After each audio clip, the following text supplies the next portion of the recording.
I think one of the things that's really powerful is just a lot of people, they give away their sovereignty and their power first thing in the morning. The first thing in the morning, they'll pick up their phone and they'll check everything, because there's the way it's set up, right? They're getting their dopamine fixes and it's just really rewiring their brain. So it's training them just to be distracted all the time.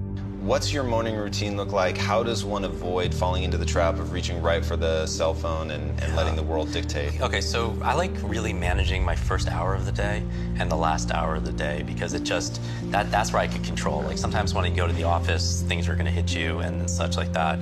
But here, when you wake up, instead of reaching for your phone, right? Because first of all, I don't keep the phone actually, and I don't touch my phone the first hour. Because the problem is when you check for your email, for instance, all you're training yourself is just how to respond. You're reacting to everybody else's demands that they have for you, all their requests of the things that they're sending you. And so that's something that I don't want to train my brain to do. I meditate 20 minutes in the morning. I have a full glass of water. I plan my day. I just write down 3 business things that I want to be able to focus on, and then 3 personal things. And that's a win for me. I don't have to go through a checklist of 200 things. If I just do these 3 things, it's a win for me.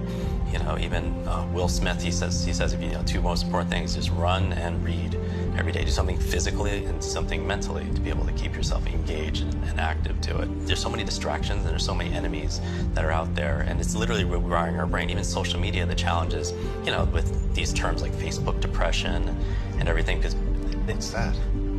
This is social media depression, because whereas everyone's looking at their feed and they're comparing their lives to other people, their highlights of other people's lives. Wow. And there's actually less life satisfaction, more sadness, depression, and stuff like that, because everyone is comparing themselves to other people. And it's a challenge, but more and more time is spent there. But these devices are created to literally jolt you with dopamine, give you these fixes.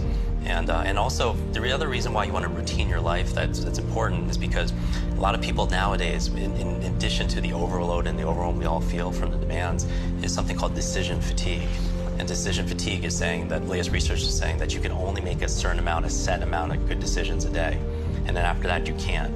And so people like, even simply, you've heard that Mark Zuckerberg or Tony Hsieh, they wear the same clothes every single day, the same sweatshirt, the same Zappos t-shirts. And you ask them, not the same, they have their whole wardrobe, 20 of them.